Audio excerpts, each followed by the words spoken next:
Sir కేంద్ర మంత్రి చంద్రబాబు నాయుడు అయ్యే అవకాశాలున్నాయని, అలాగే ముఖ్యమంత్రిని లోకేష్‌ని చేసే అవకాశాలున్నాయని, మన దావోస్‌లో జరిగిన సభలో బ్లూంబర్గ్ అనే పత్రిక కూడా దీని గురించి రాసింది సార్. సో, దాని గురించి ఏంటి సార్? నిజంగానే ఇలా జరిగే అవకాశం ఉందా? లేటెస్ట్‌గా ఒక డెవలప్‌మెంట్ ఏంటంటే, దావోస్‌లో చంద్రబాబు ఉన్నాడు. హ్మ్. చంద్రబాబు, లోకేష్ వీళ్ళున్నారు గదా! ఈ టైంలో బ్లూంబెర్గ్ అనే పత్రిక చంద్రబాబుని ఇంటర్వ్యూ చేస్తూ ఒక ప్రశ్నేసింది. హ్మ్. అది ఇప్పుడు వైరల్ అవుతుంది ఆ ప్రశ్న. ఎందుకంటే ఆల్రెడీ అలాంటి చర్చే ఇప్పుడు ఆంధ్రప్రదేశ్‌లో జరుగుతోంది. ఓకే ఆ సార్. ప్రశ్న ఏందంటే, మీరు కేంద్ర మంత్రిగా వెళ్తారని హ్మ్. పుకార్లొస్తున్నాయి. లోకేష్‌ని సీఎం చేసి మీరు కేంద్ర మంత్రిగా వెళ్తారని మీరు వెళ్ళే అవకాశం ఉందా? అనేది బ్లూంబెర్గ్ పత్రిక అడిగింది. హ్మ్. సో, బ్లూంబెర్గ్ పత్రిక అడిగిందంటే అది ఇంటర్నేషనల్ మ్యాగజైన్ కాబట్టి, వాళ్ళు అడిగారంటే దీంట్లో ఏదో వాళ్ళకి ఇన్ఫర్మేషన్ ఏదైనా హ్మ్. ఉంటుందేమో అన్నట్టుగా ఇప్పుడు చెప్తున్నారు. కానీ అవును సార్. చంద్రబాబు అయితే నాకు ఇంట్రెస్ట్ ఏం లేదు. నా ఇంట్రెస్ట్ అంతా కూడా రాష్ట్ర ప్రయోజనాలకి ఓకే. కేంద్రంలోకి వెళ్ళి నేను పనిచేయాలని నేను అనుకోవట్లేదు హ్మ్. అనేది ఆయన చెప్పాడు. సో, అలాగే ఆయన మీద వారసత్వానికి సంబంధించిన ప్రశ్న గూడా వచ్చింది హ్మ్. చంద్రబాబుకి. వారసత్వాన్ని గురించి ఆయనేం జెప్పాడంటే, వారసత్వం అనేది మనం అనుకుంటే వచ్చేదు. కొన్ని ఆపర్చునిటీస్ అయితే వస్తాయి హ్మ్. వారసులకి. కానీ వాళ్ళే ప్రూవ్ జేసుకోవాలి అనేది ఆయన చెప్పాడు. హ్మ్. అంటే ఆహ్, ఒక రకంగా కర్ర ఏరకుండా పాము చావకుండా అవును మాట్లాడు. సార్. ఆ! మామూలుగా ఎవరైనా అదే మాట్లాడతారు. హ్మ్. వేరే వాళ్ళ విషయం వచ్చినప్పుడు వారసుల గురించి విమర్శించేవాళ్ళు కూడా తమ దగ్గరికొచ్చేటప్పుడు ఇలాంటి హ్మ్. థియరీసే మాట్లాడతారు. హ్మ్. ఇప్పుడు మోడీ ఏమో ఒక పక్క కాంగ్రెస్ వారసుల గురించి మాట్లాడతాడు. మోడీతో ఉన్న వీళ్ళిద్దరేమో పవన్ హ్మ్. కళ్యాణ్ గాని వీళ్ళేమో వారసులు గాదు వాళ్ళు గూడా ప్రూవ్ చేసుకున్నారు గదా! మన తమ్ముడు, అన్నగా పుట్టడమే నేరమా? వాళ్ళకి హ్మ్. అవకాశాలు ఉండవా? హ్మ్. అనేది మాట్లాడతారు. ఇప్పుడు నిజానికి లోకేష్ వేరే వాళ్ళ మామూలు కుర్రాడైతే ఈ స్థాయికెలా అవును వస్తాడు? సార్. రైట్. ఖచ్చితంగా వారసత్వం ఉంది. పవన్ కళ్యాణ్ ఇంకొకరి పిల్లోడైతే ఈ హ్మ్. స్థాయికెలా వస్తాడు? ఖచ్చితంగా చిరంజీవి వారసత్వం అనేది అక్కడ అవును ఉంది. సార్. క్లియర్‌గా వారసత్వం అనేది పనిచేస్తుంది. ఇది రాజకీయాల్లోనే గాదు, ఇది మిగతా వృత్తుల్లో గూడా డాక్టర్ కొడుకు డాక్టర్ హ్మ్. అవ్వడం ఈజీ, ఐఏఎస్ కొడుకు ఐఏఎస్ అవ్వడం ఈజీ. హ్మ్. ఒక పేద కూలి కొడుకు ఐఏఎస్ అవ్వడం వెరీ అవును డిఫికల్ట్. సార్. సో, అందుకనే మనకి ఇప్పటికి గూడా ప్రైవేట్ సెక్టర్ జూస్తే టాప్ సీఈఓస్ పోస్టులన్నీ గూడా 4 కులాలోళ్ళు ఉంటారు. మీరు కాకపోతే దీని మీద రీసెర్చ్ చేయండి. హ్మ్. 4 కులాలోళ్ళు ఉంటారు ఇప్పటికి గూడా ప్రైవేట్ సెక్టర్‌లో. ఓహ్! గవర్నమెంట్‌లో రిజర్వేషన్ వల్ల హ్మ్. మనకి ఎస్సీలు, ఎస్టీలు, బీసీలు కనిపిస్తున్నారు. హ్మ్. అంబేద్కర్ పుణ్యమా అని. హ్మ్. లేకపోతే గవర్నమెంట్‌లో గూడా ఈ 4, 5 కులాలోళ్ళే ఉండేవాళ్ళు. హ్మ్. సో, అందుకనే రాజకీయాల్లో గానీ, ఆస్తుల విషయంలో గానీ, ప్రైవేట్ సెక్టర్‌లో టాప్ పోస్టుల్లో హ్మ్. గానీ, ఇప్పటికీ 4, 5 కులాల వాళ్ళే అప్పర్ కాస్ట్ వాళ్ళే ఉన్నారంటే హ్మ్. కారణం ఏంటి? సమాజంలో వారసత్వం అనేది వాళ్ళకే ఉపయోగపడుతుంది. హ్మ్. ఇప్పుడు 'చిరంజీవి' ఫ్యామిలీలో దాదాపు 10 మంది హీరోలు కావడానికి చిరంజీవి చిరంజీవి కారణం. కారణం. అవును సార్. ఆయన గూడా మొన్న అన్నాడుగా, హ్మ్. నేను గర్వంగా ఉన్నది నాకెంతమందిని నేను హ్మ్. చేశానని. అంటే ఈయన లేకపోతే వాళ్ళు కారనే గదా! ఆయన ఒప్పుకున్నట్టే గదా! అవును. సో, అలాగా మొత్తానికి చంద్రబాబు ఏదో కన్విన్స్ చేసుకున్నాడు. ఇప్పుడిక్కడ సమస్య ఏందంటే కొత్త థియరీ వస్తుంది. మొన్నటి వరకేందంటే లోకేష్‌ని డిప్యూటీ సీఎం హ్మ్. చేయాలి అనే డిమాండ్‌లు మనకి మొదలైనాయి. అది మహాసేన్ రాజేష్ నుంచి ఓపెన్‌గా మొదలైంది. అక్కడి హ్మ్. నుంచి శ్రీనివాసరెడ్డి పాలిట్ బ్యూరో మెంబరు. దాని తర్వాత Somireddy Chandrasekhar Reddy ex minister politburo member. తర్వాత వర్మ పిఠాపురంలో తెలుగుదేశం నాయకుడు. తర్వాత ఆదిరెడ్డి వాసు ఎమ్మెల్యే హ్మ్. రాజమండ్రి అర్బను. ఆహ్, ఫైనల్‌గా చంద్రబాబు ముందే దావోస్‌లోని టీజీ భరత్ మంత్రి. హ్మ్. ఆయనతో సహా అందరూ గూడా డిప్యూటీ సీఎం చేయాలనేది ఒక డిమాండ్ ఓవరాల్‌గా ఇనబడింది. హ్మ్. అయితే దీనికి కౌంటర్‌గా జనసేనోళ్ళు గూడా తీవ్రంగా మాట్లాడడం మొదలుపెట్టారు. డిప్యూటీ సీఎం చేయండి మాకు అభ్యంతరం లేదు. కానీ మా వాడిని సీఎం చేయండి.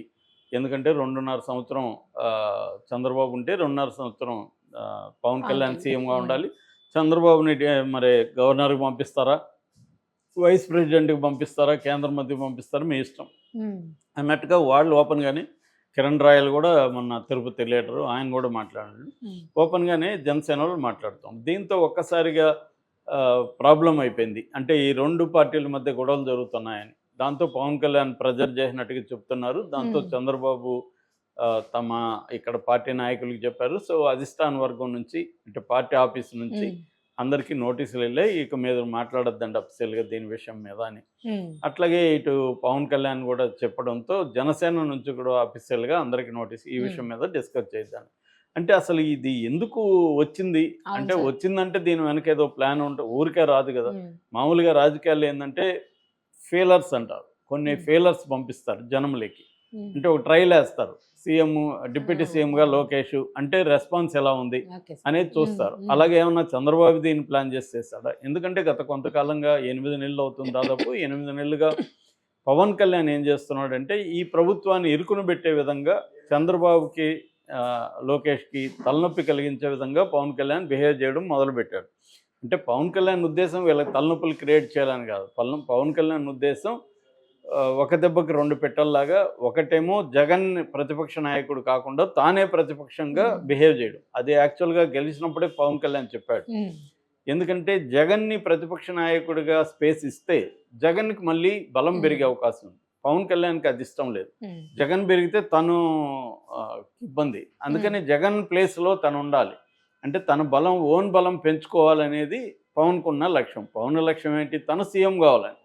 అంతేగాని చంద్రబాబు కొడుకు, చంద్రబాబు మనవాళ్ళని సీఎం చేయాలని పవన్కి ఎందుకు ఉంటుంది? అవును సార్.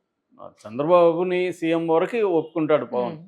అది కూడా ఎప్పుడు తనకు అవసరం కాబట్టి. ఉమ్. యాక్చువల్గా ఎన్నికల ముందే 50% కూడా, అంటే 2.5 సంవత్సరం పవన్, 2.5 సంవత్సరం చంద్రబాబు అనేది కూడా వచ్చింది. అప్పుడు కూడా పవన్ ఏం చెప్పాడు? మనం అలా డిమాండ్ చేయాలంటే మనకు 30 సీట్లు రావాలి కదా అన్నాడు. ఉమ్. అంటే ఆయనకు కూడా ఆ ఉద్దేశం ఉంది. ఎట్లా కుమారస్వామి ఎగ్జాంపుల్ ఉంది. కుమారస్వామి 30 సీట్లు వస్తే అతను 2.5 సంవత్సరం సీఎం కాగలిగాడు. ఉమ్. కొన్ని ప్రత్యేక కండిషన్లు మైనారిటీ సీట్లు ఉన్న పార్టీ కూడా సీఎం పోస్ట్ తెచ్చుకునే అవకాశాలు ఉంటాయి. ఉమ్.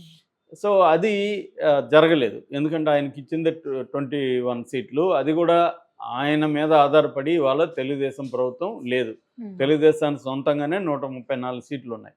కాబట్టి ఇప్పుడు పవన్ కళ్యాణ్ వద్దనుకున్నా ఈ గవర్నమెంట్ ఏమీ కూలిపోదు, హాయిగా ఉంటుంది. కాకపోతే చంద్రబాబుకున్న ప్లాన్ ఏంటంటే నెక్స్ట్ మళ్ళీ 2029లో ఎలక్షన్లకు వెళ్ళాలంటే జగన్ స్ట్రాంగ్ అనేది ఇప్పటికి కూడా అభిప్రాయం. జగన్ వీక్ అయిపోయినాడు అనుకుంటే చంద్రబాబు పవన్ కళ్యాణ్ క్యారీ చేయాల్సిన అవసరం లేదు. ఉమ్.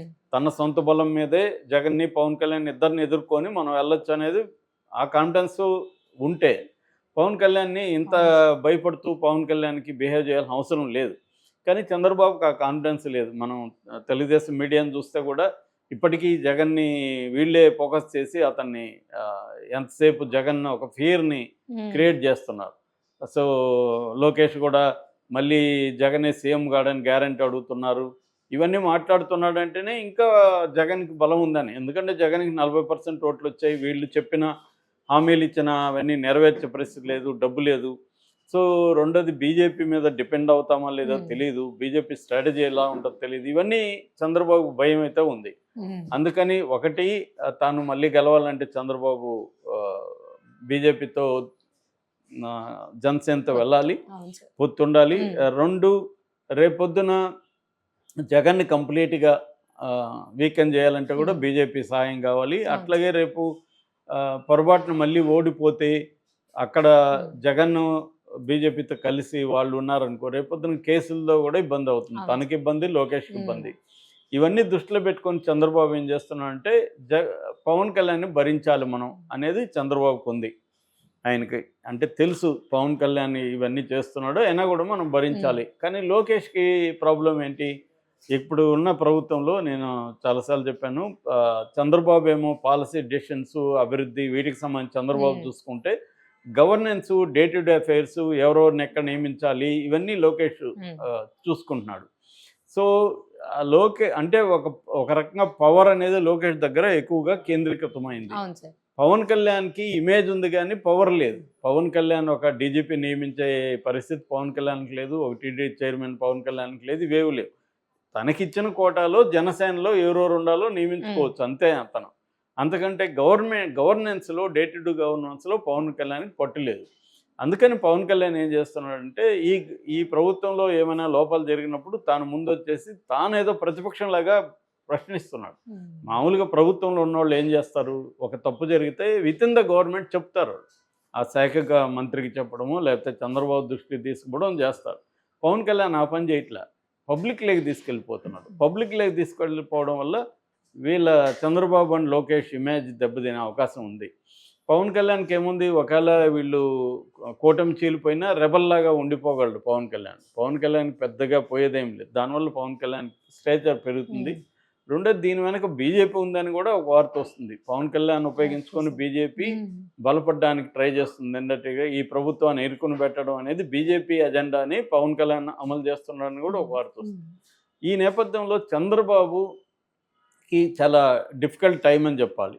అంటే దీన్ని పవన్ కళ్యాణ్ని తెలిసి కూడా సహించాలి. అట్ ద సేమ్ టైం సహిస్తా పోతే తెలుగుదేశం కేడర్లో నాయకుల్లో అతని మీద మనం ఎందుకు సహించాలి, అతను బేసై మనం లేము, నిజానికి మన మద్దతుతో సెంట్రల్ గవర్నమెంట్ ఉంది, ఇవన్నీ వీళ్ళకి ఉంది కాబట్టి ఇట్లాంటివి అప్పుడప్పుడు లేవదీసి మేము రెడీగానే ఉన్నాం, ఒకవేళ అవసరమైతే లోకేష్ని ఎలక్షన్ ముందే సీఎం చేస్తాను అన్న సిగ్నల్స్ పంపించడం ద్వారా తెలుగుదేశం కేడర్లు కొంత మోరల్ డౌన్ కాకుండా చూసుకోవడం అనేది, అట్లాగే పవన్ కళ్యాణ్కి కూడా ఒక ఇండైరెక్ట్ సిగ్నల్, నువ్వు మరీ ఎక్కువ చేస్తే మేము కూడా రంగంలో దిగాల్సి ఉంటుంది అన్న ఒక సిగ్నల్ చెక్ పెట్టడానికి అనేది ఇప్పుడు మనకి అర్థమవుతున్న విషయం. Right sir, thank you sir.